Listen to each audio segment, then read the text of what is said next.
Twitter handle if you want to contact me at any point in time. I now work for a company called Xamarin whose sole purpose is to advance the use of Mono and C# on every possible form or shape. And we've always been very excited about the uses of Mono and C# in the game world. So I'll talk a little bit about what we've done in the game world. I'll tell you a little bit about who is using Mono for games. I'll give you some direction and some hints on what you should do if you're building video games based on the experience that we had in the past with various people building games. And finally, I would like to tell you about what we regard as one of the most exciting features of Mono and C# in the gaming world, which we believe is going to revolutionize the way that you think about writing your games. So we'll talk about that at the end. So, anyways, let's get started. Some of you might not know very much about Mono, so I'll give just a very quick overview of what it is. Mono is an open source implementation of Microsoft's .NET framework. And being open source has a couple of interesting attributes. One of them is that we managed to port Mono to a variety of operating systems and devices. This is just a nice wall of the different environments and operating systems where you can run Mono today. It's missing an Xbox 360, and I guess I need to put an image there, but you're going to have to forgive me for the oversight for now. But basically, you can run Mono on pretty much anything today, from popular iPhones and iPads to Android devices to PlayStations to Xboxes to the Wii, and to the main desktop computing platforms, Mac, Windows, and Linux. And Linux was, in fact, the origin of Mono. Mono was created initially because of our passion for the Linux operating system. But that is not the subject of this talk. I'm not going to talk about those things.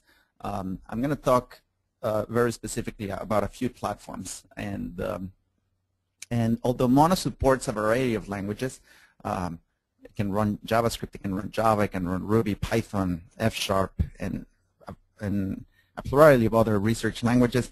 Our focus really is on C# just because it's the language that is the best supported in terms of what you can get out of an IDE. Is the one that you'll find on every possible platform, and is the one that you'll be able to leverage everywhere.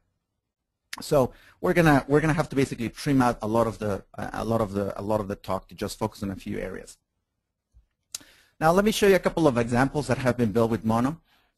The Sims 3, it's a pretty popular game. I went a couple of days ago to fetch the image, to fetch some screenshots from The Sims, and what started as a couple of products now has exploded into all sorts of packs, including a Katy Perry pack. I had no idea that existed. I only bought the original one, and I have actually never played any of the add-ons yet.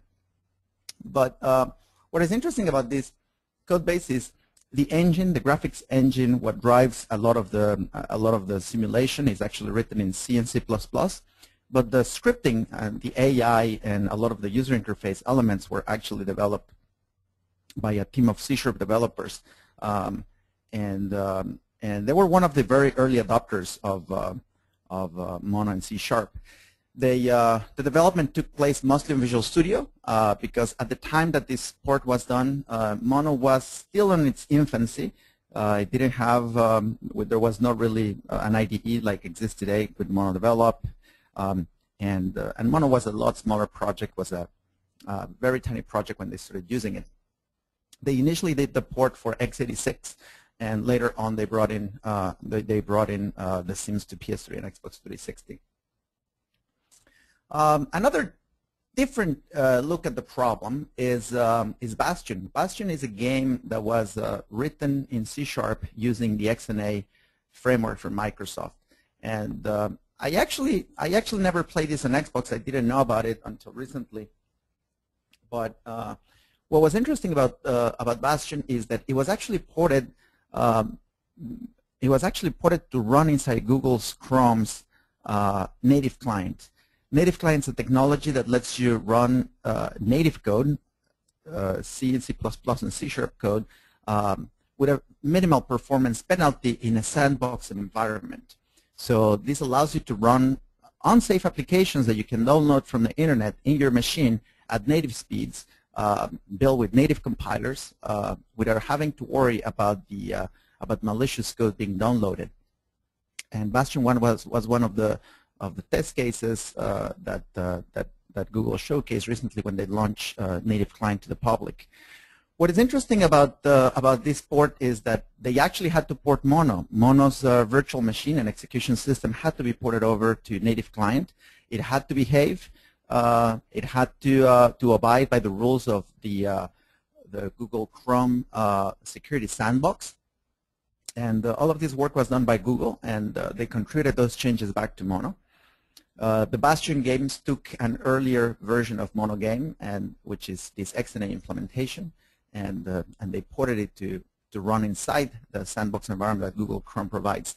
It is interesting because you can run it directly from the Google Chrome App Store, and as a long-term Linux lover, it was fascinating because it was the first time that we could get these high-quality games that had built with Mono back into the platform that we loved. So you can actually run the same binary across all three platforms, Mac, Windows, and Linux. It's a very interesting example. And I hope that they talk more about their efforts and their development methodology for bringing the port over. Then we have other examples. This in particular one is Soulcraft. Soulcraft is, what is interesting about Soulcraft is that Soulcraft didn't write a single line of C or C++ code, which tends to be the norm in the gaming world. It tends to be that most game engines are written in a low-level language, and the AI is actually built using a high-level language. In this particular case, the entire engine is written in C#, and it was designed in this way so that the same code could be used on sandbox environments, like for example Windows, on the Windows Phone 7, so it can run also inside Windows RT without having to link with any native libraries. It runs on Android, on iOS, on Macintosh, and Windows. And it's all pure C# code.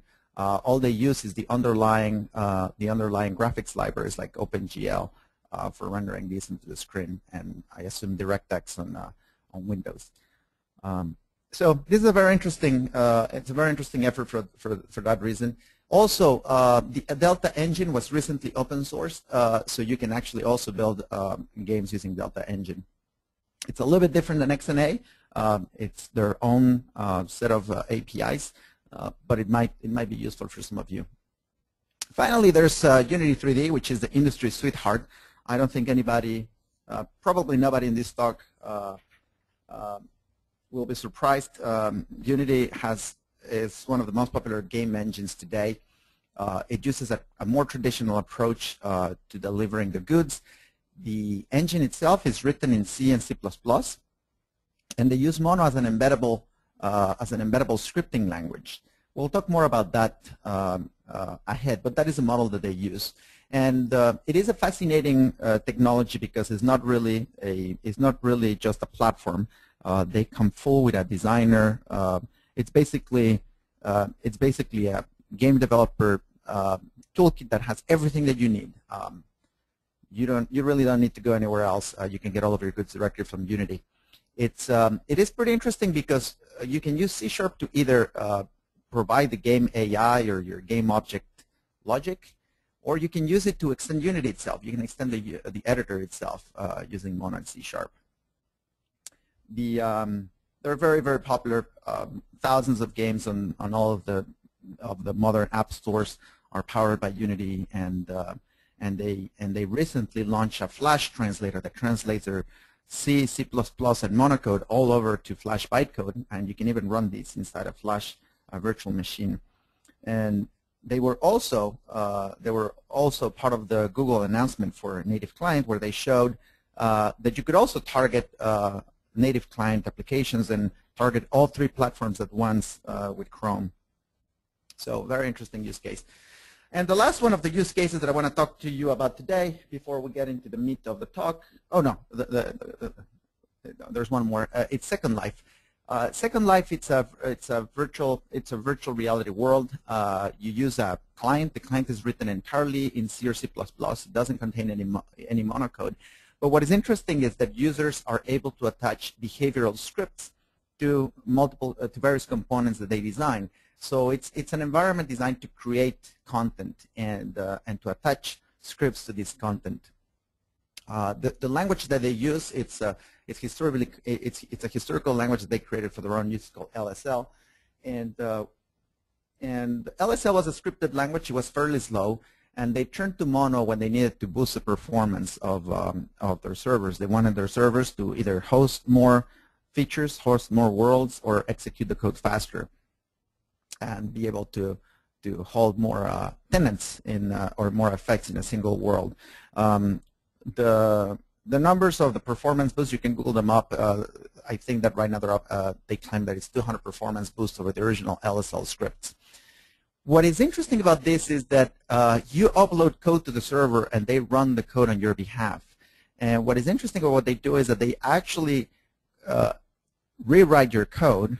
They inject code into it to make sure that they can, at any point during the execution of your script, they can serialize your script to a database and reincarnate it in a separate server, allowing the code to basically move from one server to another as you cross into the multiple worlds in Second Life, and you can keep your state as you go.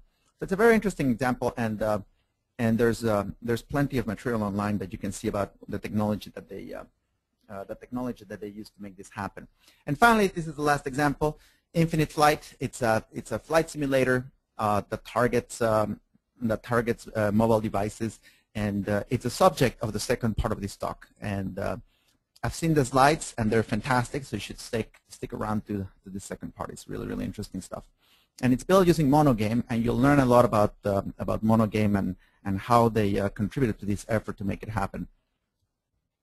So, anyways, let's move on and let's discuss why people have chosen Mono in the past. And there are multiple answers, and it really depends on who you ask. They range from Mike Acton doesn't scale, meaning that you can't really hire clusters of Mike Actons to make your games happen, or you don't necessarily can afford 20 Mike Actons to work in your project.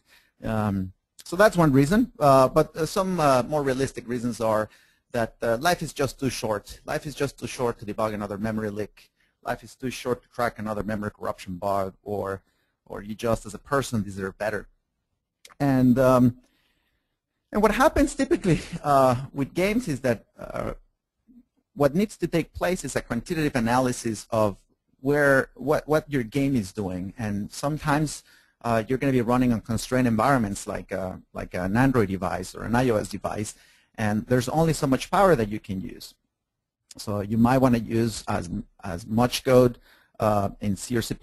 You might want to put as much work into the GPU, and you might need to do some trade-offs as to what your game does. But eventually, it's not very productive to write everything in a low-level language, and particularly when it comes to designing fun or quickly iterating over what would be fun or how to change the dynamics of the game. You soon find out that low-level languages are not ideal for prototyping, and they're definitely not ideal for quickly changing the mechanics of the game without introducing errors, without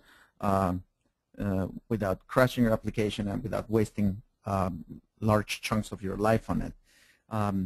It also happens that sometimes people working on the engine are not necessarily the same people that are working on the gameplay. And the people working on the engine, they're professionals like Mike Acton or Linus Torvalds. They know everything about locking, about threading, and they can, and from the top of their head, they can tell you how many cache misses there are in a struct dereference. But those are not necessarily the same guys that are thinking how much power you need to drain from an enemy and how to keep it fun. And those guys don't necessarily need to count cache lines, and those guys probably want to focus in a higher level language. So basically, for many years, there's been this struggle between using system languages or using scripting languages. And system languages are great for if you need to get good control of the hardware, if you need really to speak to the machine, and if you're accounting for every possible cycle. But the problem, as I said, is you end up wasting a lot of time on this. In fact, Mono itself grew out of our own experience building, not even games, we're building desktop applications for Linux. Back in 2000, we had a little startup that was focused on Linux on the desktop. And we spent hours trying memory corruption bugs. We used this tool called Purify and Ensure, that were tools that helped us track down memory leaks and memory corruption problems and hard to debug C and C++ problems. And we just wasted way too much time on that. We wasted man-months just tracking down these problems that were affecting our users and corrupting the program. So so we always wanted to use a higher level language. And you know, today it's kind of a granted that high level languages like JavaScript are incredibly productive. They're easy to write, and you never crash Chrome because you did something dumb in JavaScript. Well, I'm sure somebody in the audience has done it, but in general, you have scripting languages that are very good for productivity, but they're pretty slow. They're pretty slow compared to native code. And this is a discovery that actually Mr. John Ousterhout, who actually can be credited for a lot of innovations that today we take for granted at Berkeley did. He was one of the early proponents of scripting languages. This comes from a paper from 1998, and this comes after years of John actually pitching this idea of using scripting languages to increase developer productivity. He used to refer to this as raising the programming level, and he was pitching at the time his own scripting language called Tickle. But I'm not going to spend too much time on this chart, but you can look at the slides online later, and you can actually read the paper that is referenced at the bottom of this slide later as well. But the findings were very impressive, that they could shrink down development times in orders of magnitude, and you can see some of those samples in this slide itself. Now, what happened with John? What happened with John's prediction is that you have to remember that that this paper was published in 1998. So he was ahead of his time. He was ahead of his time, and you have to remember that John was working around this time from 1994 to 1998, 1992. He was working with some high-end hardware at the time, Spark computers, HPPA computers, but none of these things were actually suitable with the hardware of the time. I just want to remind you what the desktop computers in 2000 looked like at the time. People had to use C and C++, not because they wanted, but because that was really the only thing they could afford. Let me just give you a couple of data points. Windows 2000, the requirements for Windows 2000 were 133 megahertz or more. They requested 64 megs for the desktop, 256 for the server. My iPhone has 4 times or 8 times more memory than these configurations.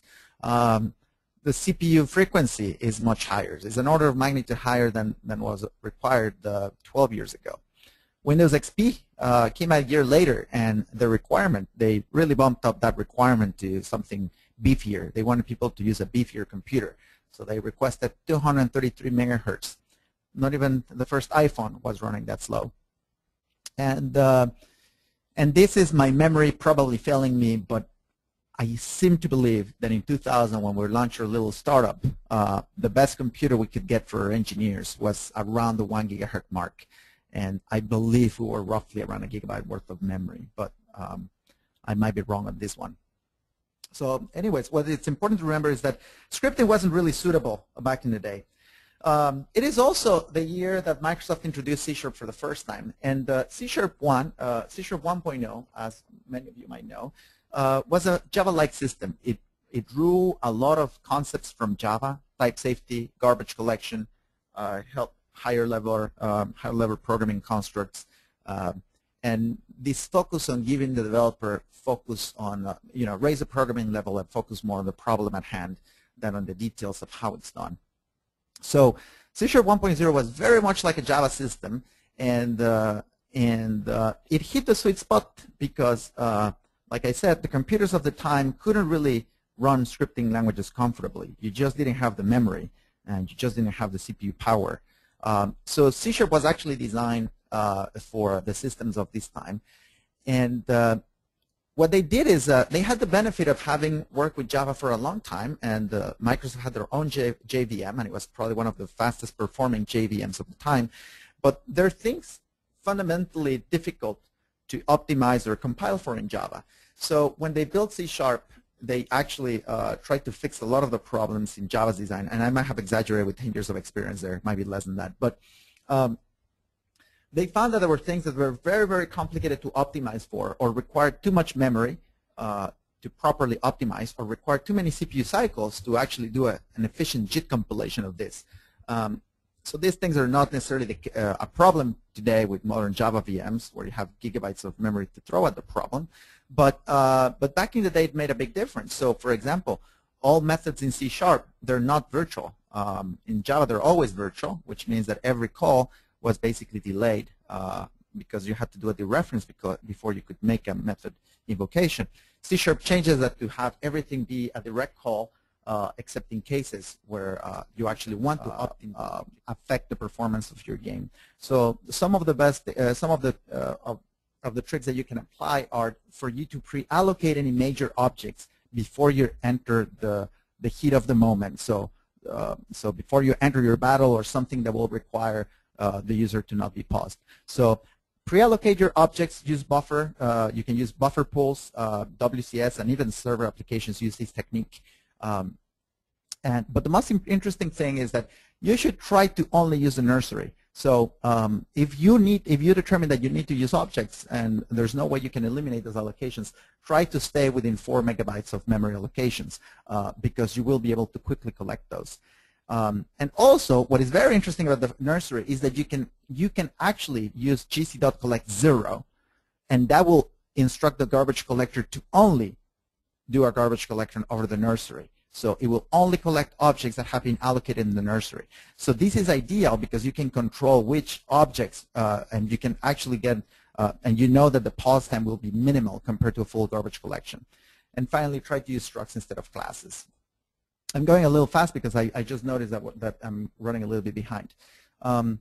So the idea with using gc_collect0 is that you can make it as, it can be one of the steps in your game to basically say, just like I devote some time to computing physics or update the game logic or audio checks, you could, in a couple of frames, you could do a gc_collect0. Don't do it on every frame, but you could do it every 60 or 100 frames. And if you use gc_collect0, it will be limited to the nursery, so it won't collect everything. So you won't have a big pause. The other thing that you can do is that the other thing that you can do to avoid pauses, but this requires a more sophisticated design, is to remember that the garbage collector will stop all threads that are under Mono's control. But you could always create a thread that is outside of Mono's control, and that means that it's a thread that will not have access to the garbage collector or manage heap. It has to be a thread written in C or C++. And the idea is that you will let your Mono threads do anything that they want, your game thread, your network thread, your IO thread. But the game thread needs to update a lock-free structure, or some structure that is shared with the unmanaged thread that will render a scene. So, and what you do is basically you let the unmanaged piece of code, the C or C++ code, always keep the display moving, regardless of what Mono is doing. Mono might be paused, Mono might be, might be going to sleep, or you can be blocking on some I/O. It doesn't matter as long as your rendering thread is always active. And this is a technique used by Apple Score Animation or Microsoft WPF. They will keep running. It doesn't matter what your UI is blocking. They'll keep the animations going as long as you don't try to do changes to the UI. Well, as long as you don't try to pump events. Sorry about that. So this brings me to the last topic of the day, and it's probably the most exciting one, which is coroutines. And this is interesting for many developers. When you're writing AI for your game, when you get started, you're probably going to be doing something like this if you're rolling out your own engine. If you're using Unity, it's different because they have a coroutine system in place. But typically, developers would write something like this. They will write a state machine, and basically, every time that your AI code runs, in this particular case, depending on the current state, you would execute a different piece in the case system. There's variations of this, of course, but the basic idea is that the transition from one state to the other is done through a variable, and you basically relinquish control after something happens. This is an incredibly simple program, but you can see already that it's a little bit annoying to follow, and obviously it only has a couple of states. It's not even that sophisticated or that interesting. So so the problems with this course, with this system, with state machines and callbacks, is that the code is fairly repetitive. It's very hard to debug. It's cumbersome. It's cumbersome to read. It's cumbersome to debug. It's cumbersome to modify or alter. So if your game designer comes back and say, hey, this is not fun at all, you're in for a lovely day of making changes to your code. One possible optimization is to change these nice labels, state.chase, for constants, 0, 1, 2, 3, 4, 5, so you can avoid typing code, but then, you know, good luck tracking those changes later. It's just very, very ugly. It's error-prone, and propagating errors or protocols and propagating states becomes very, very complicated. And again, it's a case of the life is too short. So although there's many options on how you can solve these problems, a common approach that is followed by game developers is to use coroutines. And I'm not going to go into all the possible solutions on coroutines. You should get the slides later and look at the backing slides at the end of this presentation for more information. But I'm going to talk at a particular technique that is now available with C#5, which we find fascinating, and that is async programming. So what it does is that async programming, this new support that C# has introduced, allows you to write code that the compiler will rewrite into a state machine for you. You don't need to do anything. The compiler will happily rewrite any method that you throw at it into a state machine. Well, there's a couple of limitations. I'll talk about that in a second. But the idea is that the tasks are scheduled on your main thread, and in fact, that's not really true. The task can be scheduled anywhere you want. You can schedule the execution in any way you want. And this support was initially built by Microsoft for designing interactive UIs. Basically, there's a long history of UIs not being responsive enough in the Windows world or the mobile world, and they said, and it all comes down to people get lazy. People don't want to write messes like this. Nobody wants to write a mess like that. So every once in a while, you get sloppy. Maybe for your main application, you do it right. But then you need to do just this little thing, and you get sloppy. You say, I'm not going to do that. It's too much work. So you just ignore it. So how can we make it so that people don't get sloppy? How do we make it so that everything is as joyful as it should be? And the answer from Microsoft is basically, let's extend the compiler to support these new programming techniques. So what they did is they introduced this keyword called await. And what await does is whenever you have a method that has this prefix called async, whenever you use the await keyword, it instructs the compiler to insert a suspension point. And what this is going to do is that it's going to invoke the setSprite method, right? But it will return immediately to the calling site. And whenever the setSprite method decides to signal that it has set the sprite and it has finished its activity, this method will be rescheduled for execution. So your task scheduler will resume execution, and execution will resume here. So you can think of this as threads. You can think of this as if you were using threads, but with the added benefits that this is incredibly cheap. Incredibly cheap. The only memory that you're going to pay for this is memory used by two structures, the task structure and the task state structure. And you can also see that you kind of write very linear code. You write very linear code in that this is something that you could see yourself writing either as a thread or as a or something that you can actually understand, and you can actually start to read. You can actually feel what this code will do. You don't need to guess what the states are. You don't need to track state machines. You don't need to jump through hoops. You can see what this is doing directly. So that's the magic of await. It lets you write linear code, and it lets you focus on the problem. Microsoft has added one interesting convention, which is whenever any task you're doing takes more than 50 milliseconds, make it async. Now, this doesn't apply really to game developers, but it's a good rule that they've enforced now for any I/O or any routines that need to take a lot of time. So, couple of things that are very interesting that you probably will find interesting. The new networking stack in Mono, all of the system I/O, networking, database access have been made async aware, so you can use them directly with async primitives. It required API changes. Well, not API changes, but API extensions. I just mentioned that anything that takes more than 50 milliseconds should be made async. So whenever you're dealing with very large documents like XML documents or JSON data, we'll have async APIs for you. And what is interesting is that you can blend your task with threads because the same task that can be just a suspended task from your AI could also be dispatched in multiple cores. It's all the same primitives. So this is a little bit of a more interesting. It's a little bit of a more interesting sample using async. But you can see immediately that you can tell what things are doing, and you immediately know what things suspend execution. So you can see how trying to rewrite this thing in a state machine would make for some very inconvenient code to build. So every one of those underlined words basically means suspend execution after you launch this method and return to the caller. And whenever this is rescheduled, execution contains at that point. So since we're running down on time, I'm not going to talk about how this works with web development and how you could merge this with directly with the task that I just showed you. But there's enough information in the backup slides that you can look at.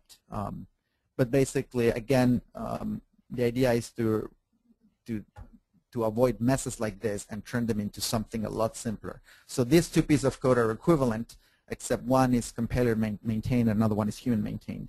And with that, we can go to the Q&A section. Like I said, the slides will have more content when they get posted online. And that's it. Thank you, Miguel. So as Miguel said, we're running a little bit late. So I'm just going to select a couple of questions.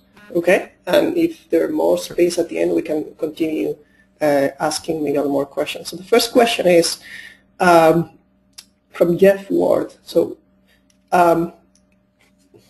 what is the state of debugging an object that is in async hold? So how hard it is to debug code that is using async? How hard it is to write async code? It's very, very easy. I just showed you that. To debug. Oh, debug. You treat it in the same way that you would treat regular code. The reality is that when we emit symbols, when the debugger emits symbols, it basically just tells you know, the debugged output basically says this belongs to this line, belongs to this code. But when you're executing, you just treat it as a return. You don't really see it happening. When you have an await that actually resume, you know, queue some work, it's seen as a return statement. So if you try to single step over it, it just goes back to the caller until you resume execution at that point. So it can be a little bit confusing. He's right. But all you would need to do is just set a breakpoint on the next line to debug that stuff. Okay. So you have shown some examples of binding C code to Mono. Is there any support for C++? Is it possible to use Microsoft C++ CLI compiler, or do you have any other solution? Right. So I'm going to say that if you want a solution today, just make sure that all of your C++ methods are wrapped in C methods so that we can call them from C. I know that is a bit inconvenient, but that is the most robust option you have. You can also use a technology called Swing. Swing will generate those bindings for you, but my experience with Swing is that it generates code that is too verbose. So my suggestion, stick with C public APIs, and if you have to, use Swing. Now, to address the other question, C++ CLI, you can't really use it because C++ CLI sadly generates a lot of code that calls into the Win32 API. So that is a problem, and they don't generate pure C++, pure CLI code. There's a number of threads on the Mono mailing list that deal on how people have hacked around this, but I don't think it's a very robust answer given the current state of the hacks. Finally, there's a technology that we've been working on called CXXI that will get you close to what you need, but it's not a 100% solution. So you need to look at whether that would fulfill your needs. It's trying to cope with a subset of C++ that we consider easy to bind.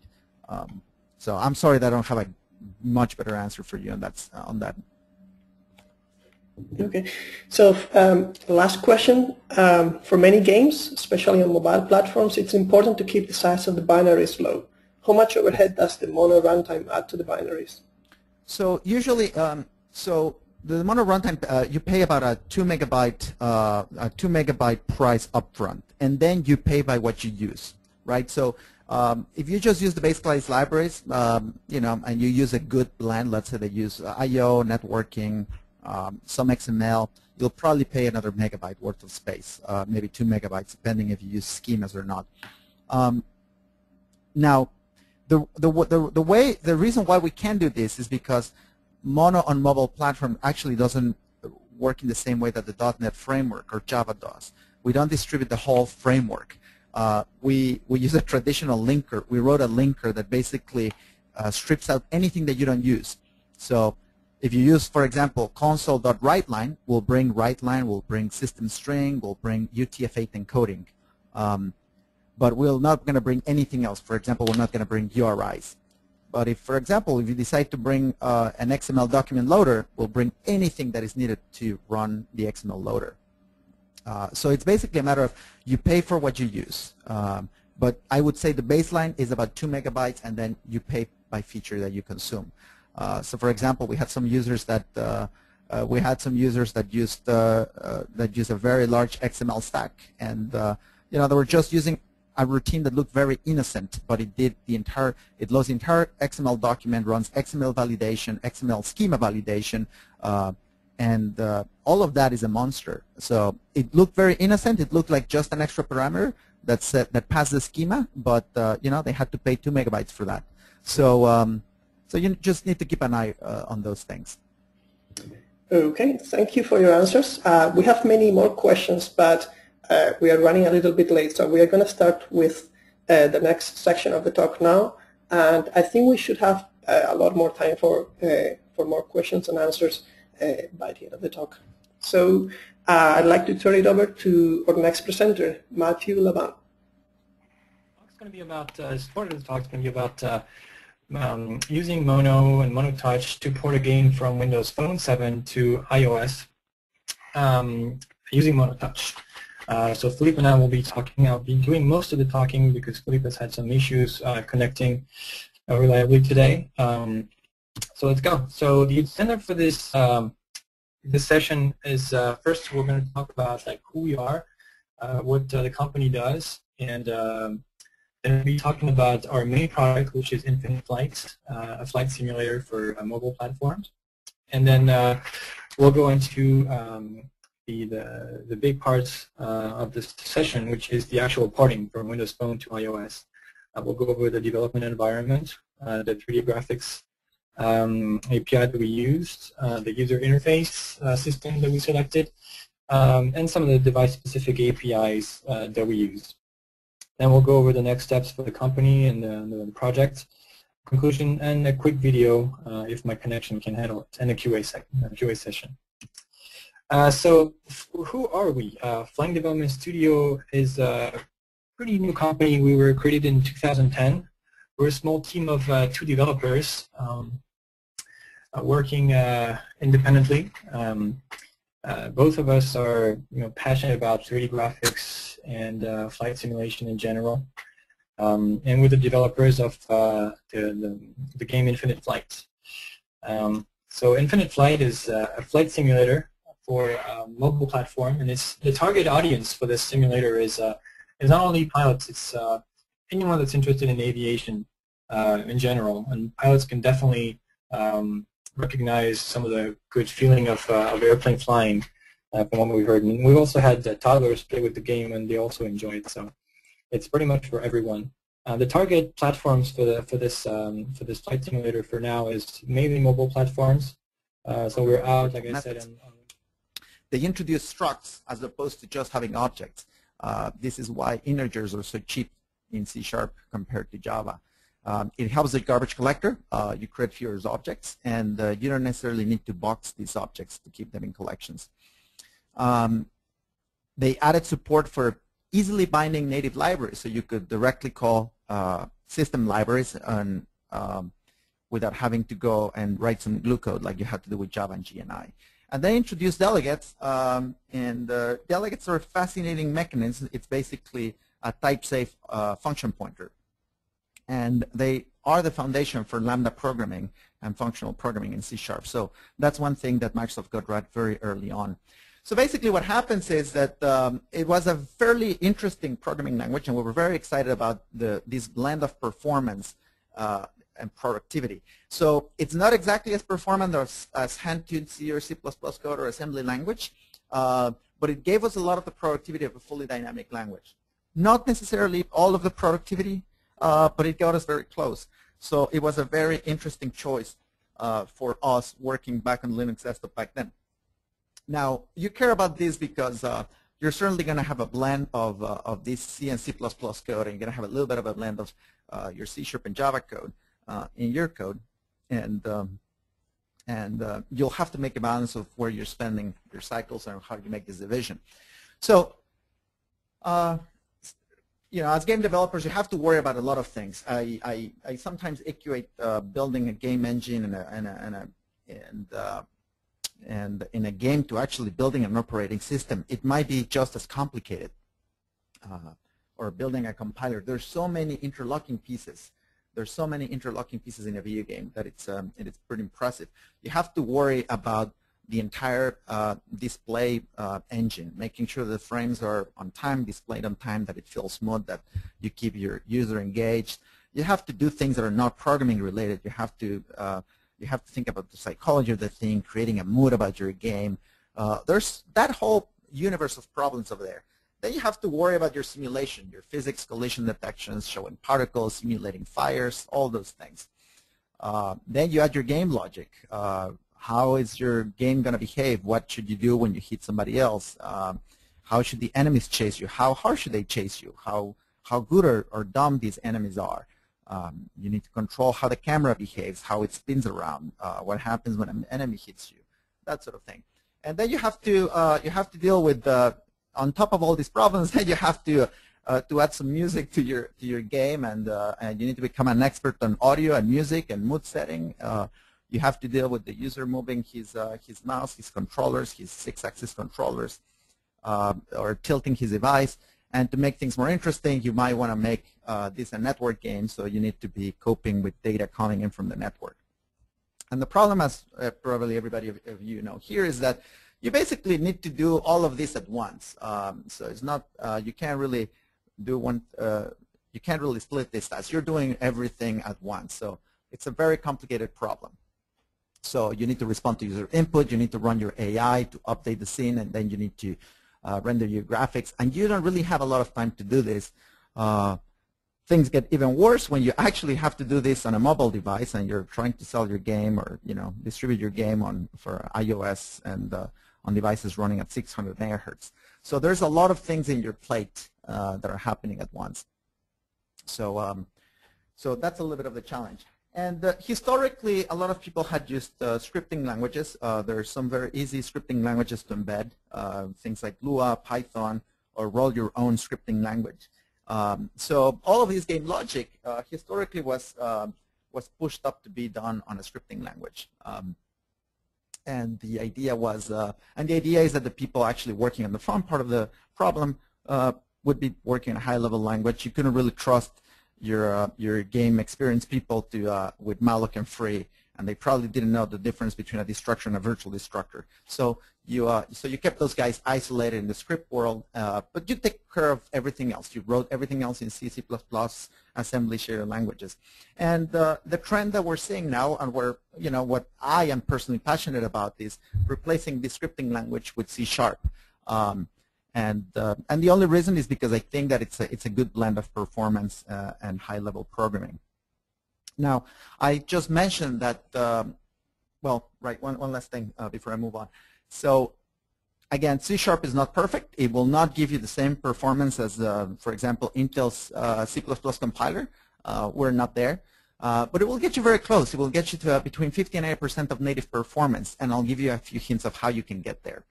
So it is important that you keep in mind that you still do a balance and you still understand where your CPU cycles are going to and what are your actual requirements and what's your budget for scripting. We think that we can give you a much larger budget for your AI if you use C# for your AI than if you use a scripting language. And And although C# is a safe execution environment, like I've been making the case so far, I'll tell you how you can shoot yourself in the foot later in the talk. So don't do it. And my JIT people asked me not to mention this, but we will because you guys are game developers. Now, the last thing that I wanted to draw your attention to is that a lot of people tend to associate C# with just a better Java, or just a Java with a slightly different syntax. And that was certainly the case with C# 1.0. But over the years, I mean, I've never seen a language designer so engaged with his language for such a long period of time. You have to keep in mind that C# probably started being developed in 1997, and Anders Hellberg led the design up until its launch and continues to lead it today. And what I've always found fascinating is that Anders, ever since 1997, this is 15 years ago, he hosts a weekly language design meeting that lasts for 4 hours every once per week. I think it's Wednesdays. So they spend some 4 hours of quality time figuring out how to design, how to extend the language, and what things can go in and what things cannot go in.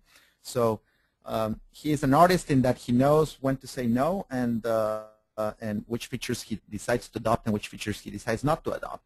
I've been pushing for years to get a long list of features that I thought would be interesting for C# just to have most of them turned down by the designers. And I think that they made the right call most of the time. And what we have is a very consistent, very clean language, very easy to understand. So they've added a lot of features over the years very tastefully. They did generics in the right way. They added iterators to the language. They added lambda functions. Probably one of my favorite features that they've added is this new style of functional programming that they inherited from basically hiring a bunch of researchers and functional design people into Microsoft. So Microsoft Research work on the F# language and on OCaml, and people like Eric Meyer came and influenced extensively the design of C# 3. And they turned C# 3 into a functional language and provided a lot of features and libraries that allowed people to develop functional style programming. A lot of it had to do with delayed execution and execution of code only on demand. And most importantly, it'll help people express their problems in terms of, writing software in terms that express the intent as opposed to expressing the steps. So a big focus of functional programming with C# was, instead of having loops extracting data or sorting through data or manipulating data or comparing arrays, sorting arrays, instead you tend to describe what the intention is by using link queries. And you are much more precise into what the outcome is that you want, as opposed to what are the steps to get that data out. So that was a big change in C# 3. Dynamics extensions don't really matter for game developers, but the most exciting part, and it's going to be the section that I'm going to devote the most time at the end of the talk, is asynchronous programming and why this matters to game developers. So it is a language that is in constant evolution. It hasn't stood still. And you'll see that I've flagged C# 5 as green, and that's because the language has not officially been released. You can use it today, either using Microsoft's compiler or our compiler. We have full support for async programming today, but it hasn't been officially released. So you might expect some changes still in the feature set exposed by the compiler. So we're just waiting on Microsoft to rubber stamp it as ready before we can call ours a full C# 5 implementation. But as far as we know, we are complete, and we even were complete before they were. So we're very happy about that. So let's switch gears and talk about how would you use Mono for building games, or where does Mono fit really? So the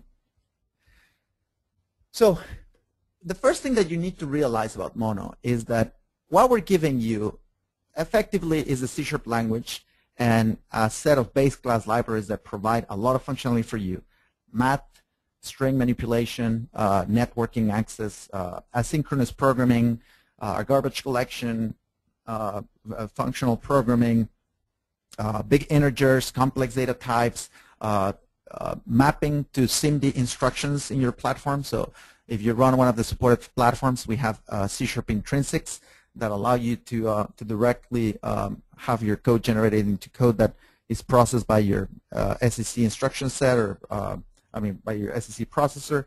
So that's what we give you. But we don't really give you we don't really provide something like Java run once, write once, run anywhere.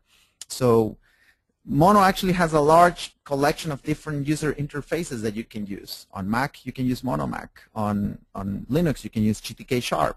On Windows, you can use Windows Forms. And we haven't really provided a universal user interface system. We haven't even provided a universal audio system. Different systems have different capabilities, and what we've tried to do is to give you access to those routines in a platform-specific way. So you really should be thinking of Mono as just as a high-level language with type safety, garbage collection, and all those features. But you shouldn't really be thinking of it as a particular toolkit for a particular set of libraries. We're closer to C and C++ in that regard, in that it's really your decision what you end up using. If you want to use a specific library that is cross-platform, good for you. And we'll be happy to support you, but it's not really our intention. We try to support, for example, the audio case is perfect. In Linux, audio is interesting, so we'll give you access to that. On the Mac, the audio subsystem is extremely sophisticated, and will give you access to every possible knob that you can touch on a Mac, right? So that's the approach that we've taken, exposing and surfacing the existing hardware features and the platform features. And you see that happening, for example, with Mono Touch and Mono for Android. There's no write once, run everywhere approach to user interface design. You really have to build one per platform. So what that means in practice, is that when you're designing your application, you really should be thinking about how much of the code, if you're going to run in multiple platforms, you can actually share. So in this diagram, I kind of show you a little bit of what you do. On Windows, Xbox, and Windows Phone, you would be using Microsoft's .NET framework. Or you can use Mono if you insist. We support it on Windows, and Unity has support to Xbox. But in general, you will be using .NET on those platforms, unless you want to embed Mono in your application. And then you need to design code that will run across all platforms. So you would limit yourself to the APIs that are cross platforms. Again, XML, JSON, math, delegates, synchronicity APIs, task parallel library, all that stuff. So you get to use all those goodies, but just keep it decoupled from the actual UI. And that will allow you to run your code on all platforms, on Windows, Mac, iOS, Android, Linux, etc. Now, the bad news is that when it comes to building user interfaces, you basically have to rewrite your user interface once per platform. So if you're targeting Windows Phone, you would be using XAML or XNA. If you're targeting the Mac, you would be having a Mono Mac facade. If you're using iOS, you would be using Mono Touch, and Android, you would use Mono Droid.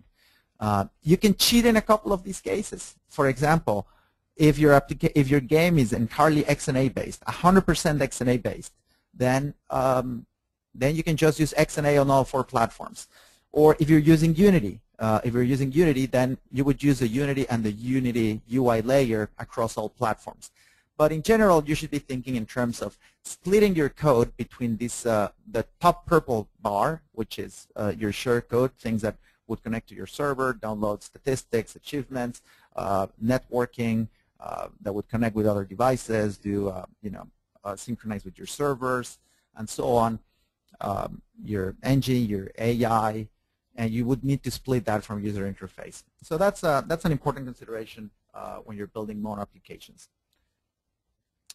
So now you can use Mono in two modes of use, and I'll describe those two. One way is to just run your application entirely on Mono. So you begin with class blah static void main, and you take it from there. You do everything from Mono.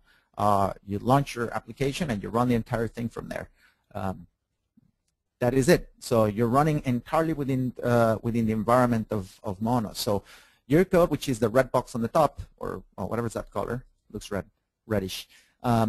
runs entirely on top of the Mono runtime and will consume C# and .NET libraries that we expose or that you obtain from a third party. And that could be Monogame, XNA, it could be OpenTK, your physics libraries, networking, and so on. And that's the approach that Infinite Flight has taken, for example. That's the approach that Bastion has taken, for example. But now I'm going to discuss what Unity has done, for example, or what Second Life has done.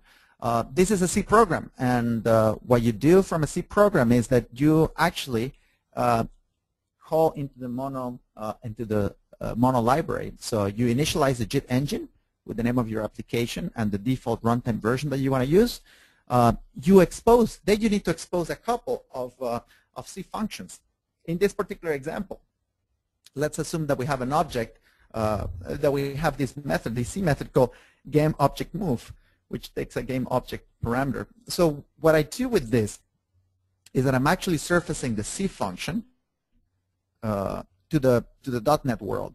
So once I've done this method, the .NET world can access this method as if it was just a C# method. And every time you access it, the Mono runtime will basically dispatch your call back into native code into this particular C method. Finally, so you would add here a couple hundred methods I just showed you here.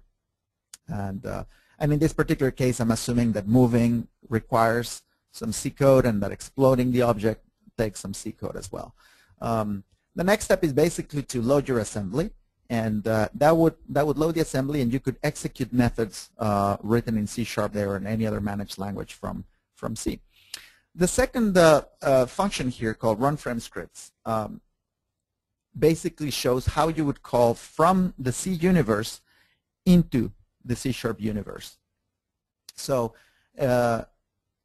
in this particular case, the idea is that the variable run scripts for frame would actually point to a managed method. So I don't show the code here, but the idea is that you would say, hey, there's going to be a method in scripts.exe called update, for example. And so I want to invoke that method, and these are the parameters that I want to use to invoke it. So basically what I'm showing you here is that there's a bidirectional communication between a C application invoking methods in the Mono world, which in the .NET world we call that the managed world, and how the managed world can call back into C, which in the Mono world we call unmanaged code. So managed is the one that has garbage collection and type safety, and unmanaged is your C and C++ code. So that is the fundamental idea. You can either run your application entirely contained within Mono, or you can mix and match. And in fact, we mix and match so much that that Mono for Android is actually a blend of 3 runtimes: the C runtime, the Java runtime, and the Mono runtime all at once.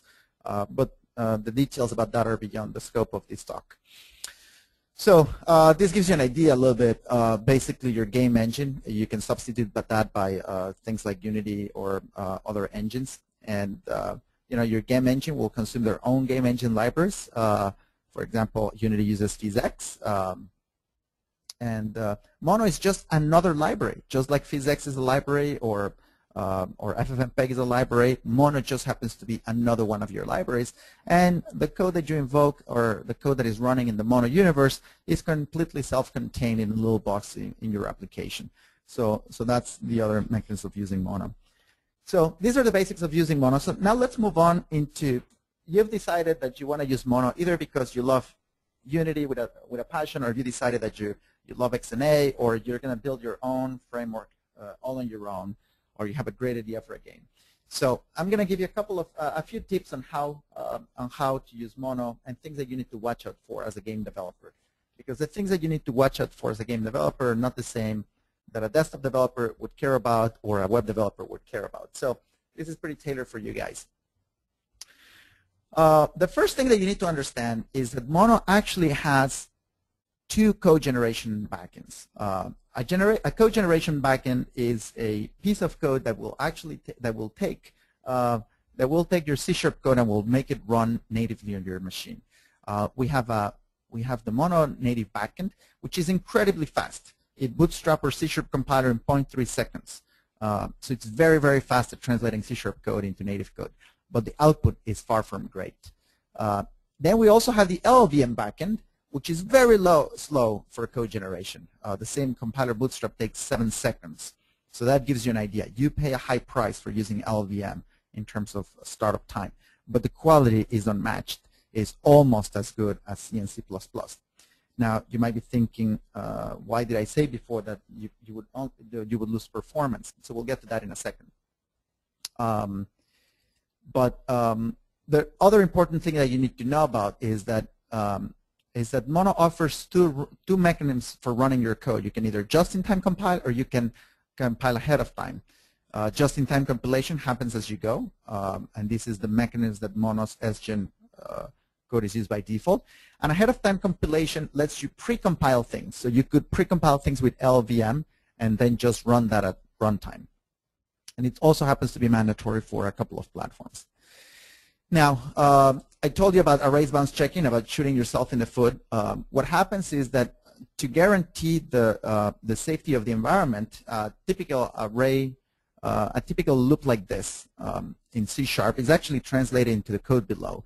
That means that we need to validate that the value of I is within the range of the values in the array so that you don't accidentally overwrite memory in your process. So that can slow down your code because every time you access an array element, we need to generate that code.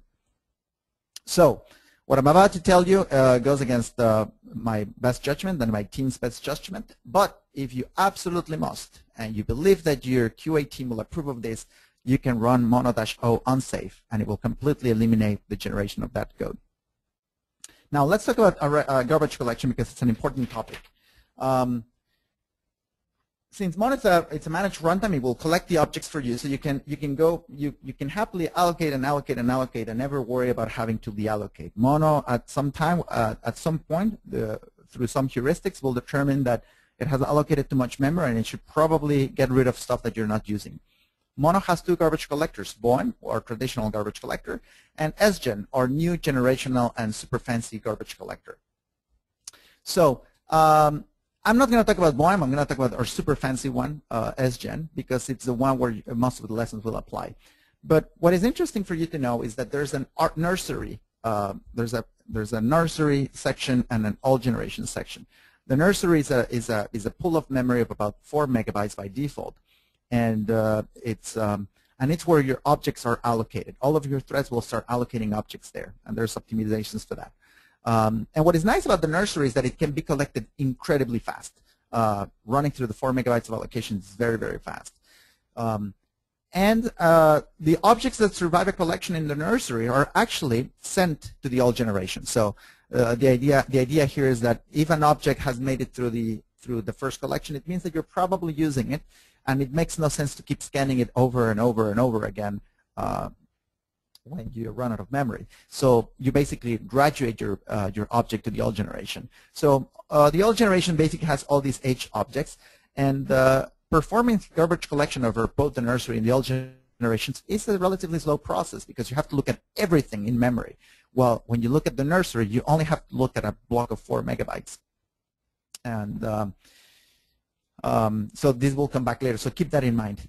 And the other thing that you have to remember when it comes to garbage collection is that in this graph, for example, I'm showing you that a lot of the objects that you're allocated will stay in memory, and you don't really get to choose when, but Mono will eventually go and release the objects, and that can cause a pause. So you can see here that a bunch of objects that had been allocated at the beginning, a couple of seconds later, the garbage collector decided that it needs to release them.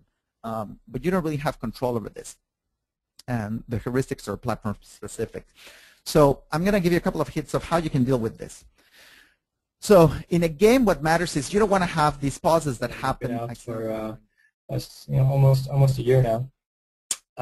We support, in terms of features, we have 13 airplanes coming in the next version, ranging from commercial jets like the 747, the Airbus 380, 321. We have the new 787. In terms of single-engine pistons, we have a Cessna 172, Cirrus SR-22, and we have funky planes like the FA-18, the Supermarine Spitfire, and heavy like this C-17, like a heavy military transport airplane.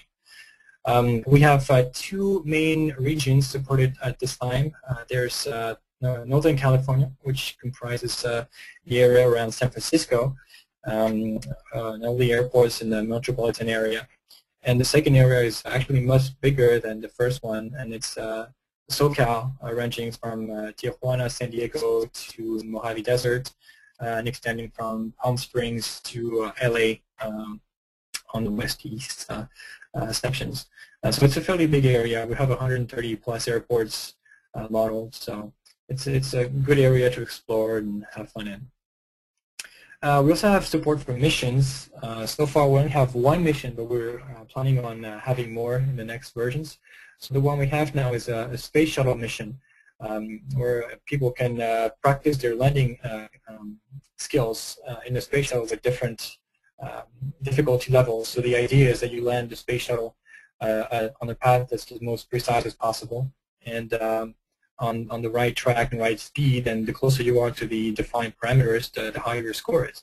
And that all goes to our online leaderboards where people can compare their score, and they can compare also their flight time and landing counts. We've got people who have like 300 hours of flying time, so people are getting pretty happy with the flying. We also have time and weather settings. You can set your time of day. We have 4 presets at this time.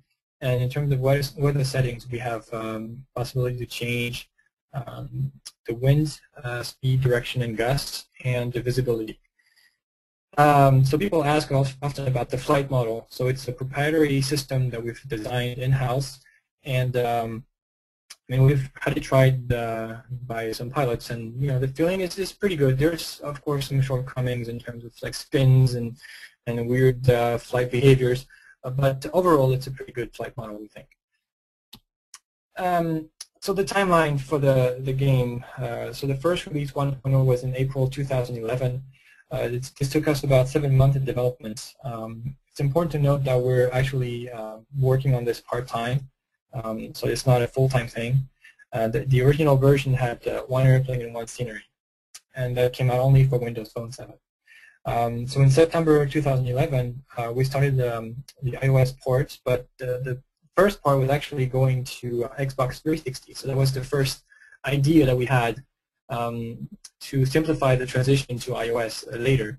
And just about when the Xbox 360 version was almost ready, we thought of trying to see if how much effort it would take to go to iOS, and turned out it wasn't so hard. I mean, it was still hard, but there was a lot of things that were already supported. We could show the UI, and we just needed to make a few changes to make things work. And then so we moved on. We kept developing on WP7 at the same time. The last version out for Windows Phone is version 2.1. And that has Mango support, so that's the new features for the Windows Phone 7.5, which brings multitasking for Windows Phone instead of the tombstoning system that they had previously. We have 12 airplanes and 2 scenery packages, so there's only 1 extra airplane that we've added since then. And today, February 2012, we are about to release the iOS version as a universal app for the iPod Touch, iPhone 4 and 4S, iPad 1 and iPad 2. So that's coming in the next few weeks. We're just about to send the last beta to our beta testers, so it's almost ready. All right, so let's look at some screenshots so you guys can get a feel of what it looks like. So the first one is the Cessna 172 over San Francisco Airport, so you can see the taxiway layouts. We can see the runways and the coastline areas. So it's pretty detailed. Keep in mind it's for mobile phones, so we could have more details later. But so far we're bound by the performance of the phones. The second one is the U.S. Airways Airbus 321, a pretty detailed airplane. Here we have a screenshot of the heads-up display that shows the airspeed, altitude, instrument landing system. We've got runway lighting, and you can get a feel of the visibility sunrise in the screenshot. The second one is C-17 landing at San Francisco. Pretty detailed airplane. Here you can see the F-18 that's over San Francisco again, and you can get a feel of the visibility range that we've been able to achieve. So this is about 25 kilometers or 35 kilometers. The maximum we have is 45 kilometers, which is pretty good for a flight simulator, especially for mobile phones. And this other one is the other screenshot is a Supermarine Spitfire. That's an airplane for the World War II. That was a request from our UK base, which is pretty big. It's actually our second biggest user base of the game, behind the US. Here we have a 747, taken up from Palm Springs, and you can see the terrain data and terrain landscape. And the other one is a Cirrus SR-22 flying over Catalina Island, off the coast of Los Angeles, and you can see again some of the details of the coastlines in that picture. All right, so now let's get to the interesting part, which is the port from Windows Phone to iOS. So the main goals that we had in this port were three main points.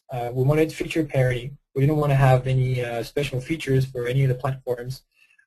So everything that was working on Windows Phone should work on iOS and vice versa. If we had something, it has to work on the other one.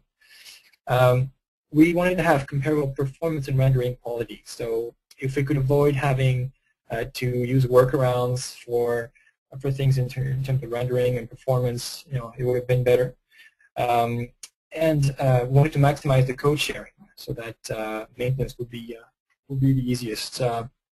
Will be easy. In terms of the challenges that we faced, obviously bringing 4 or 5 more devices is bringing a lot of hardware fragmentation. We already had just a slight taste of it with Windows Phone when the Mango phones came out, because the original versions of Windows Phone were pretty slow in terms of CPU and GPU performance. And the new version, which have faster CPUs, faster GPUs, are actually better. So we have to take now a lot of attention, pay a lot of attention in the features we're adding to make sure that it's working on this whole range of devices. We've also encountered some minor implementation differences in the .NET framework between the platforms. That was something we also had on Xbox 360, where some of the XML serialization was not implemented. Also, we had to make some changes in our configuration system and the way we save the user data. And the last one is quite a big challenge, is that we're a small team of 2 guys, and we are working part-time on the project. So that's quite a challenge.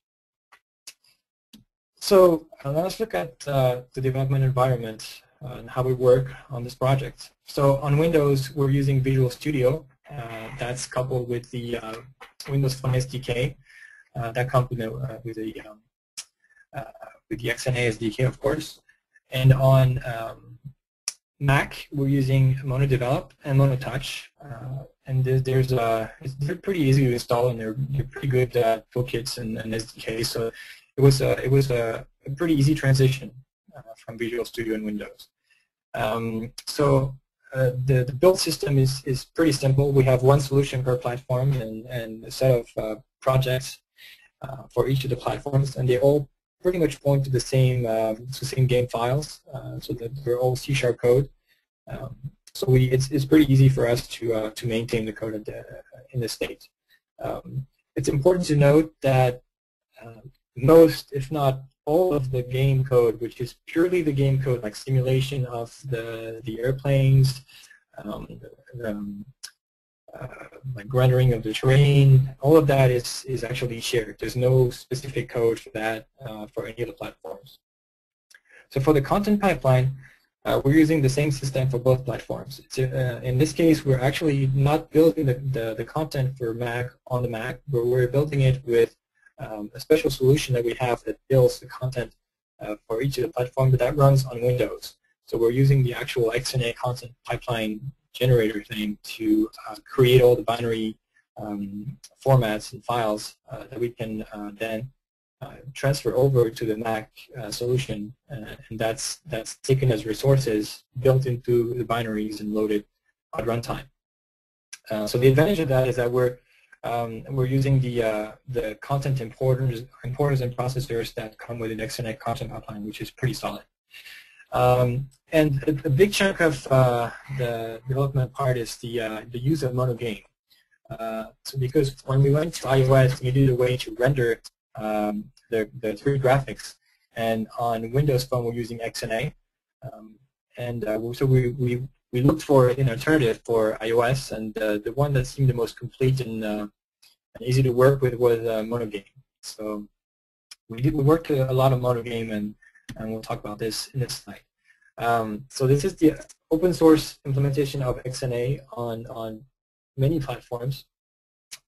When we started working with it, so we had some problems, and there was a lot of missing functionalities and issues that we had to overcome. The biggest one was the incomplete support for 3D. So there was the only thing we could show when we just grabbed or just created our branch was just the menus, and some of it was not working so well, depending on some situations. So we had to implement the 3D. First, we did that in OpenGL 1.1, and after struggling with performance and issues with rendering, we moved on to OpenGL 2.0, OpenGL ES 2.0. Also, we had to code the importers. One big chunk is that there was no 3D model importer. So there was this was aided by Microsoft, who they released the source code to their binary format processor. So we used that as a model to load the 3D objects in the simulator. We also added support for BVR textures, which are compressed textures that work on iOS. We also had issues with the iPad Retina display because some of the resolutions were not supported. We had some issues also with the orientation support, especially related to the touch panel. The notification system also was not fully implemented, and we had to rewrite the sound system to use OpenAL instead of the standard iOS SDK sound system. So that was. It's important to note also that some of these problems have been solved since we've completely branched our code from the actual develop branch of monogame. Some of these things have been fixed already. And of course, one important question is, are we giving back the code? Yes, we are. So the changes have been packaged and submitted to the monogame team. So these guys are actually going through the code, and they're going to add at their pace of what we've changed. So it's pretty good that we spent so much time on this, and we were happy to be kind of isolated from anyone else, bringing changes to our code and breaking everything.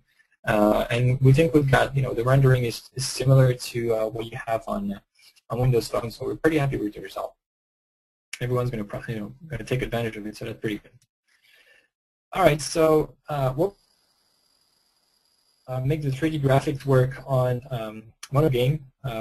So it's one piece of information is that MonoTouch uses OpenTK to render OpenGL. So OpenTK is an open source library that exposes OpenGL to C#. And the original version of MonoTouch did not have the latest OpenTK binaries, so we had to manually add some missing bindings to support some of the features. I forgot for what, but there was some missing features that we had to support. But that was fixed by MonoTouch 5.2, which was just released last week, I think, and they updated the reference of OpenTK to the latest version. As I mentioned in the previous slides, we had to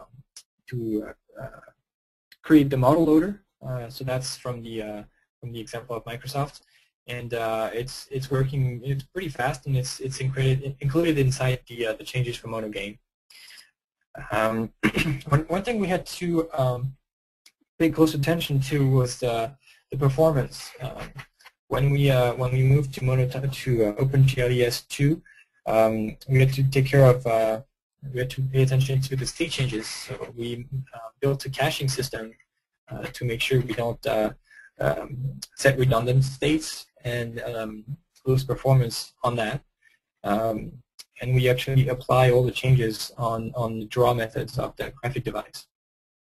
So that's actually what made us get some significant performance improvements. So also one important difference from XNA and OpenGL is that the sampler states are per texture object and not on the device level itself. So we had to keep track of the sampler state per texture to make sure also we don't set them 2 times or multiple times if not needed. About the effects in GLSL, it's important to note that there is no effect container in OpenGL, so no .fx file format, so you can't really parse that and have that supported. So we implemented our own effects in GLSL based on the stock effect code sample that's provided by Microsoft. So it's a set of the effects that are used by XNA, because XNA does not expose shaders directly. They have, at least for Windows Phone, they have a set of shaders or more like effects that you can tweak some knobs on, but you can't really have your own shader code running on Windows Phone at this time. So we had to kind of emulate that and expose the same behavior to iOS.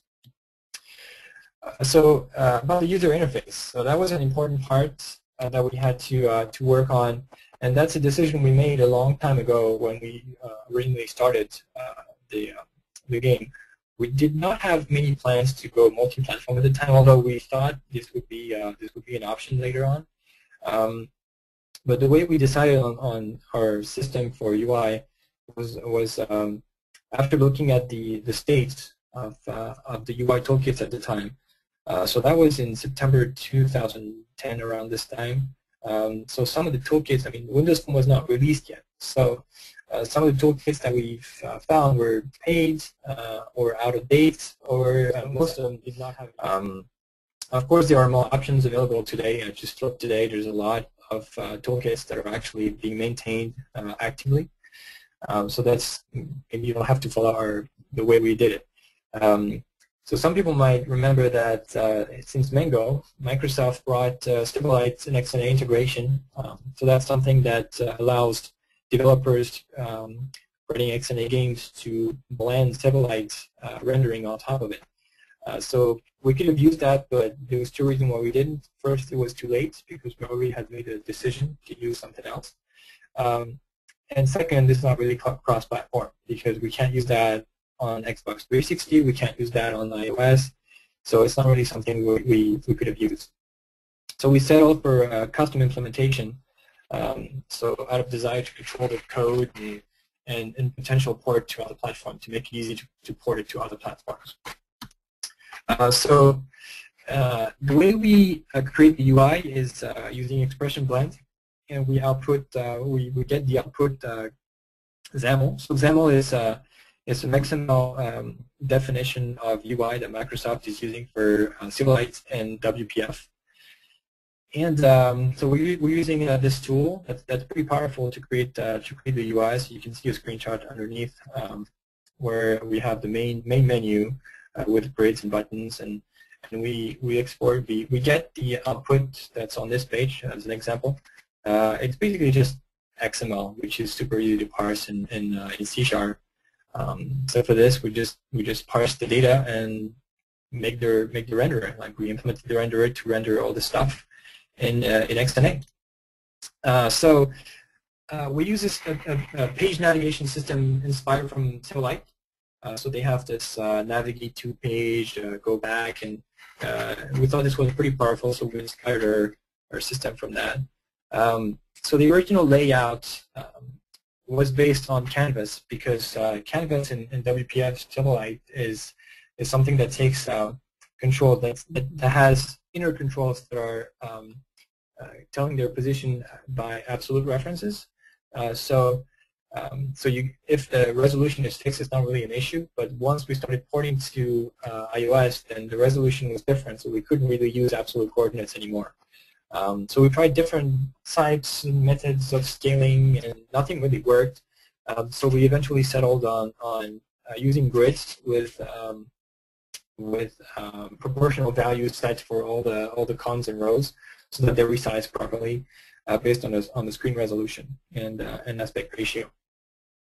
So the support we have so far is basically buttons, checkboxes, list views, list box, sliders, and we have basic support for data binding at this time.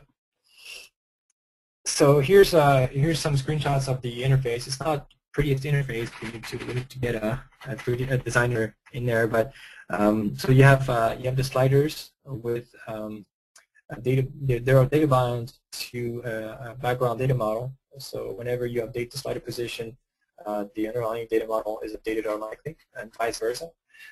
So that's the way it's working is it's similar to what you have in SingleIT and WPF. So you can bind your data inside Expression Blend to make sure it works fine, and then you can import the XAML inside our code,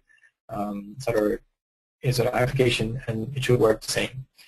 The one on the right is a picture of the logbook, which logs and shows you all the flights you've done. And this is also using data binding. So we bind the item source of that control, and then the columns are all automatically populated based on the what's it called? Yeah, on the data that's inside each of the items. And so here's one important aspect that we've faced. So when you look at the layout for multiple platforms, it's easy to do if you have devices that have the same size. So for example, if you're going from a Windows phone to an iPhone, then you can pretty much keep the same layout. But in our case, we couldn't for the iPad, because we've tried just rescaling the UI with the standard system.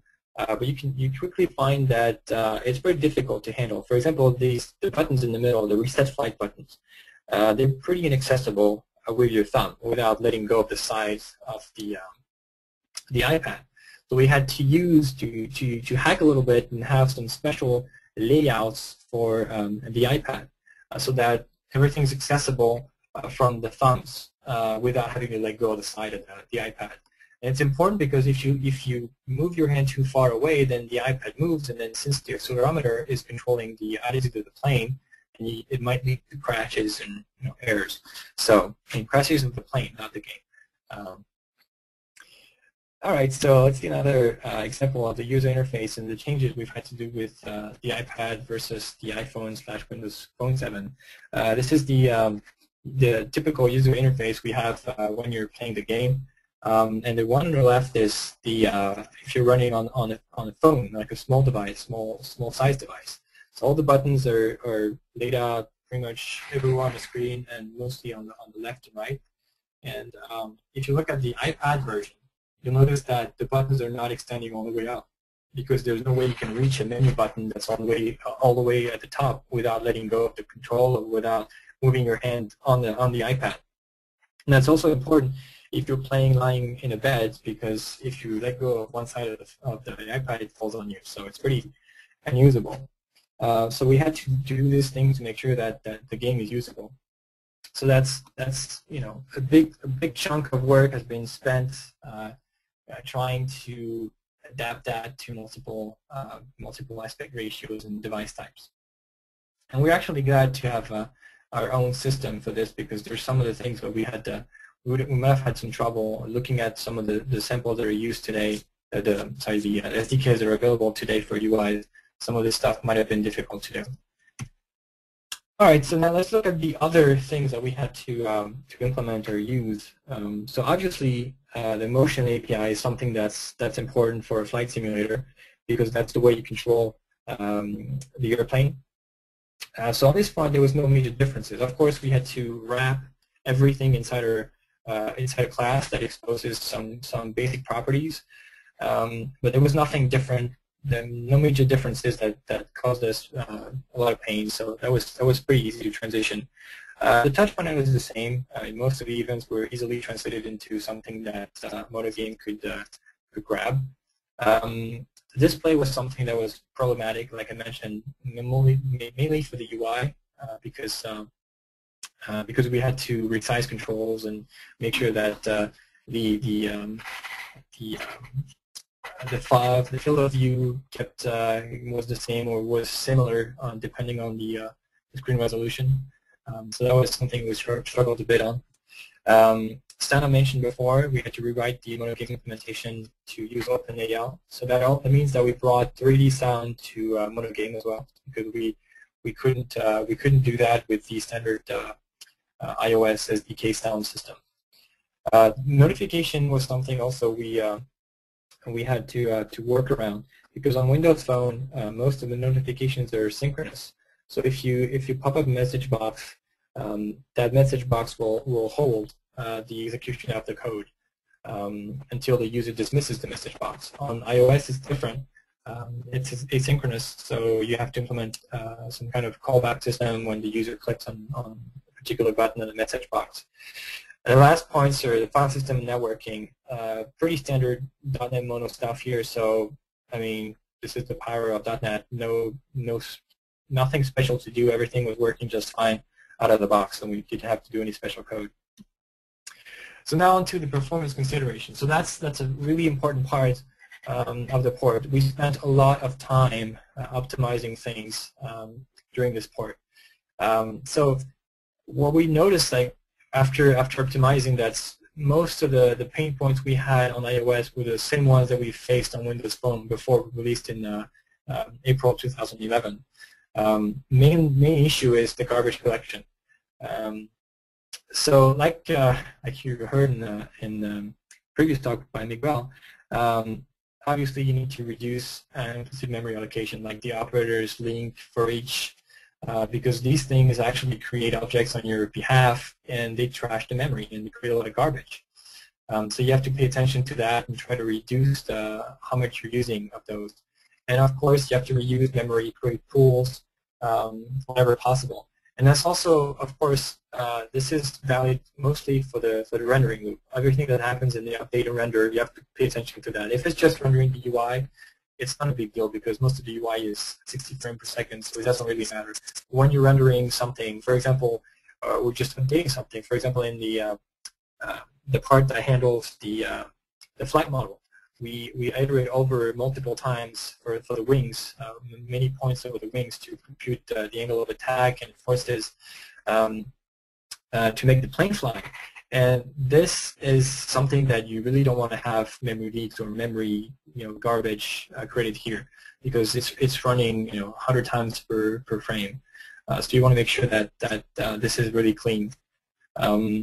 In terms of hardware limitations, like I mentioned, we already had a little bit a taste of it with when Windows Phone Mango came out, because the new phones were more powerful than the old ones. So we had to pay attention to the new features we were adding, not to penalize the users that had that Generation 1 phones. So this is something we spent a lot of time on.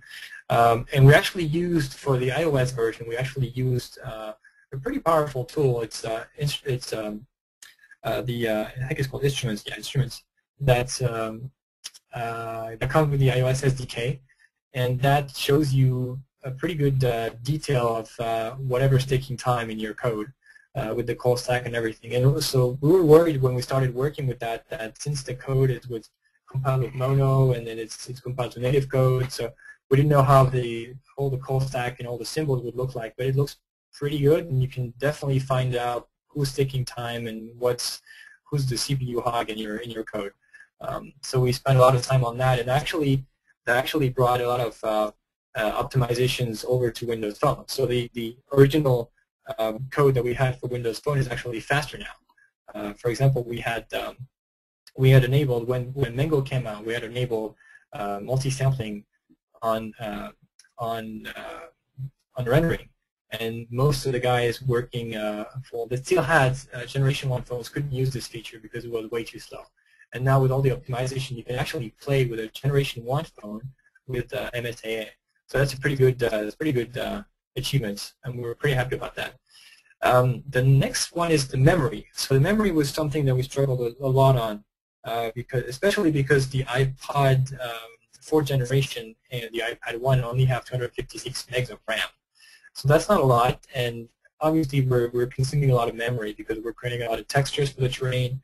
So we spent a lot of time finding ways to optimize, and something that helped us a lot was using PBR textures, like texture compression, because we were using the first time we started coding was using the DXT5, so the standard DirectX compression that we were uncompressing on the fly to RGBA, which was slow and also taking a lot of memory. So we tried as much as possible to convert all our textures in the content pipeline of iOS to PBRs. And that saved us a lot of memory. Unfortunately, we couldn't really make it work for the iPod 4 and iPad 1, so we had to lower the terrain resolution for the textures and for the actual elevation data sets. So that's done on the fly. We still have the same data in the back, but we actually reduced the textures and data size for the elevation. So for the optimization on the OpenGL ES front, so it's important to note that now, as of right now, we're actually not GPU bound. So all the time we spend is on the CPU.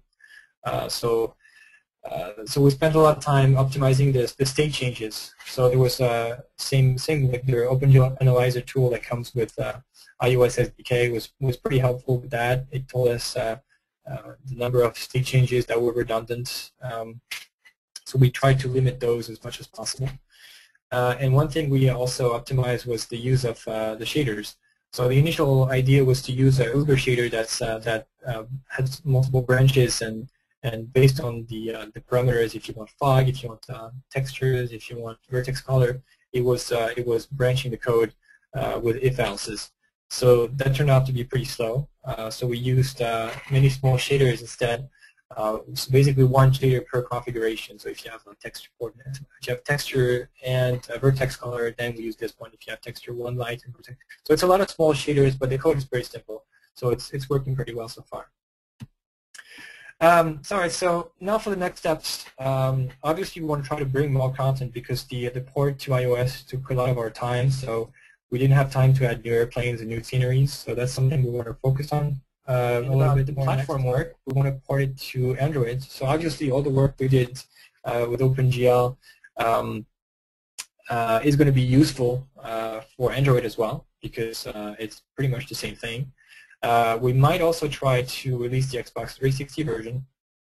About the PC, we often get this question like, are you guys releasing to PC? It actually already works on PC. Most of the feature development is done on PC because it's much faster to run a PC version than deploying on a device and testing on a device. So there's a working version, but we don't feel comfortable releasing it yet because it's going to be compared to the other PC flight simulators, which are not working on mobile phones. So we try to avoid that. And basically, the next steps are going to be like anywhere .NET and Mono is available. So we hear that the PS Vita is going to be, if he's using C#, so maybe if Mono game goes to the PS Vita, we'll be there. So the video, I'm not sure I can play this video because my connection is pretty slow. So you guys can grab this. I mean, I can try, and then we'll see if it works. Never mind. Yeah, I don't have it anymore. It was not working before. Let's get back to slideshow. So you guys can watch the videos for it's the video of the iPad version. It's not the final version that we have right now, but it's a little more rougher version that we have, and it shows some of the features of the game. If you guys can type that, you can take a look at it and see how it runs. So this is on an iPad 2, and it has it's running about 60 frames per second on an iPad 2. The version that we show on the video is not as smooth as what we have now. And you can expect on the other devices, on the iPhone 4S, you can expect about 60 frames per second, between 30 to 60 frames per second depending on the configuration. And if you the slowest device will be the iPod 4, Apple Touch for fourth generation, because this guy has a small CPU and GPU, so it's going to be about 10 to 30 frames per second depending on the configuration. So, conclusion, we're definitely extremely satisfied with MonoTouch and Xamarin. I mean, these guys are pretty awesome. I mean, we've had some issues with updates, and these guys were responsive, and we don't regret any second choosing this for I mean, we don't really have a choice, but I mean, this is just great, and Miguel has been fantastic. So we're really happy that what we did with MonoGame is actually going to benefit everyone, because it's something that kept us from going to iOS. And now that they're going to port everything we did back into their main develop branch, it's going to be pretty awesome for everyone. So we're happy that the goals of the code reuse and performance were kind of reached, because we have like I mentioned before, like good frame rate on most of the platforms, and we can definitely whenever we have a feature that we're going to code for Windows Phone, it's going to be available for all the platforms. So we're pretty happy about that. And the iOS release is imminent, so it's going to come out. We're going to ship the last beta in about a week. So once we have a definite feedback from our beta testers, we have about 30 people testing right now on Test Flight app. So it's once we have that, then we'll be ready to submit to the App Store, and hopefully everything will go well. So here's some of the resources that you guys can go check out: MonoTouch, MonoGame, OpenTK. You can find us at flyingdev2.com. There's a Twitter feed where we post updates, and a Facebook page. Just look for Infinite Flight on Facebook, and you can find all the information, screenshots for the upcoming versions, and they'll pretty much announce everything on the Facebook and Twitter pages. All right, so the Q&A. Thank you, Matthew. Okay. So I would first like to let the audience know that the recordings and the slides and all the materials related to the talk will be available after the conference, possibly sometime next week. And before we go into the questions, I would like to let you know that Dominique Luis, who is one of the MonoGames maintainers, just mentioned that your changes are in one of the public development branches of MonoGame, and so they are already publicly available for anyone that is interested. Oh, pretty cool. That's so great. I was thinking I could try to run the video from my system if you want.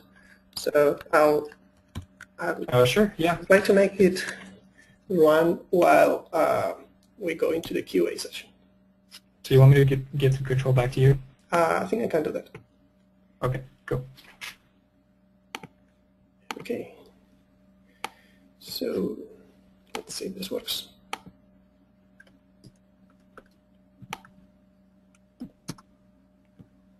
So are you guys able to see it?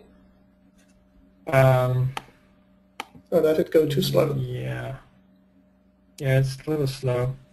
We could also share the YouTube link. Yeah, well, so let's go back to your presentation, and you can just leave that window open so that people can copy the link. Okay? Or you can just search for Infinite Flight for iOS preview in YouTube. But I can put the link back if you want. Okay. So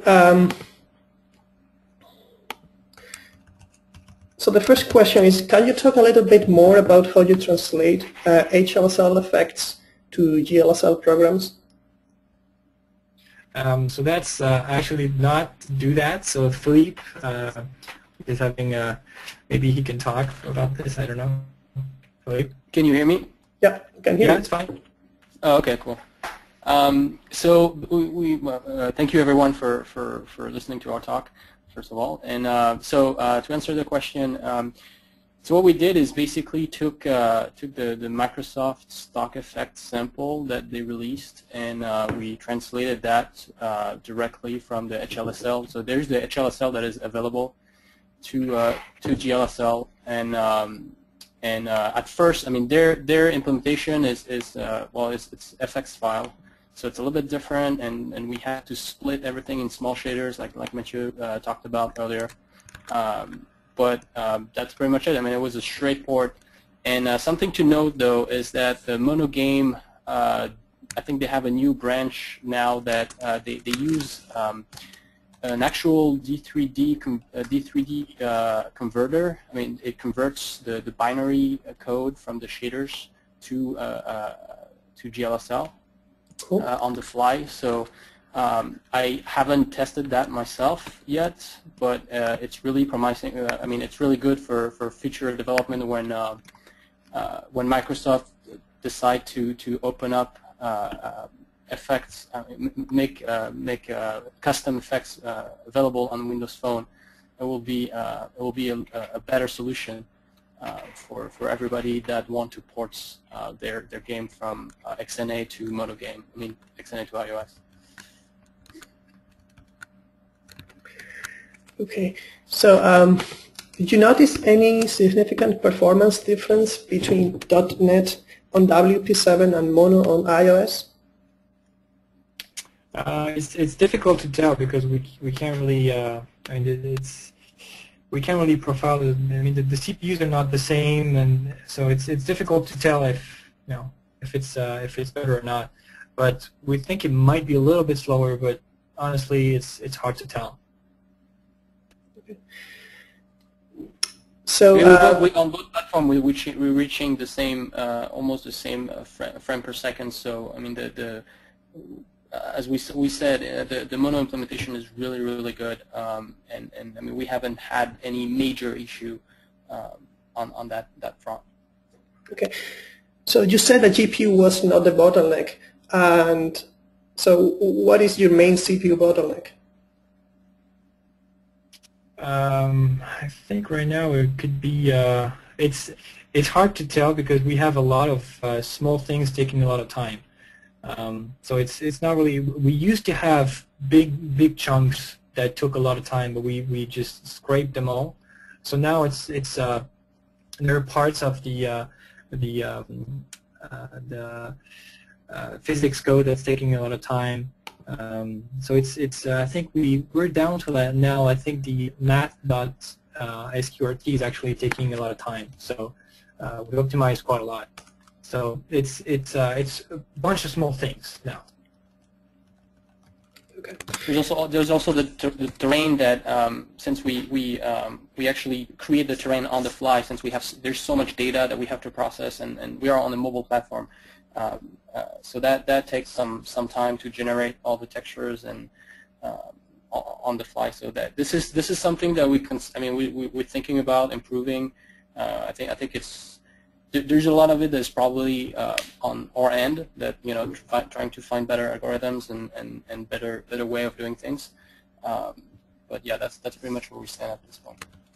Mm-hmm. So if I understand it correctly, code needs to be pre-compiled when targeting iOS. Are there any language features that are missing when you do that? Did you run into any problems due to that? That's also really. Probably a question for Miguel as well. Yeah, I mean on our ends, no, we didn't have any issues. I mean most of it is working fine, and we even use they have a bunch of optimization options that we can enable. We even enable those, and it's just fine. We've never encountered any issues. Yeah, there are some actual limitations. Anything that tries to generate code dynamically, and sometimes .NET developers do like to generate code on the fly just because they can, that's not supported because iOS forbids you from doing that. And that sometimes impacts some uses of generics because generics are not fully, you cannot fully determine the full set of uses. So some dynamic use of generics don't work on iOS. So another question for you, Miguel. Now that we have been talking about CPU bottlenecks. Are there any profiling tools available for Mono? Well, so there are profiling tools. They're a little bit on the, I mean, for a Unix guy, they're perfect because they're command line tools, and you can profile pretty much any aspect of your Mono application. But the UI leaves a lot to be desired, to be honest. So we started rolling out UIs for a couple of pieces. So at least right now we have a UI for memory allocations on iOS. So we're going to be extending that to other platforms, to iOS, Linux, and Mac. But we need to extend that to also performance profiling. That's just the UI. If you feel comfortable using the command line, all the information is there already. It's fairly cumbersome today. Now the good news is that if you're an iOS developer, you get incredibly good data out of instruments. So you can just use the regular instruments to do general performance analysis. So as you can see, you can use instruments for the code, and you can use R Profiler for memory allocations, and you have full UI solutions from that perspective. So when using instruments, did you get information about the C# call stacks, or? Yes, because what happens with the Mono on iOS is that we're not really a JIT compiler in that mode. Okay. On iOS, we're a static compiler, so actually you get a full method. Like for example, system collections hash table add. So you will actually get the actual method name, and you'll get the actual assembly code that was generated. So there's no interpreter; it's just pure native raw code. That sounds pretty good. So another question for you, Miguel. How do you deal with async calls and saving game state? How does async interact with serialization? Yeah, that is a very good question. I would say that this is an open issue. You would have to deal that. It would have to be part of your own solution. So, for example, if your object is keeping track of that state, you would need to serialize the state of that particular object. The good news is that since you're in control of the scheduler, if you were to save the state of your game, what you can do is basically stop the scheduler, basically stop dispatching any async calls, and then save the state of all of your objects. Now, the only thing that you might not be able to save in that case is all of the state that is stored in the stack frame. So that is a little bit of a problem. So I would say, if you need to serialize anything, you would need to manually make sure that you copy the values to your instance variables, because otherwise they're treated as stack allocated variables.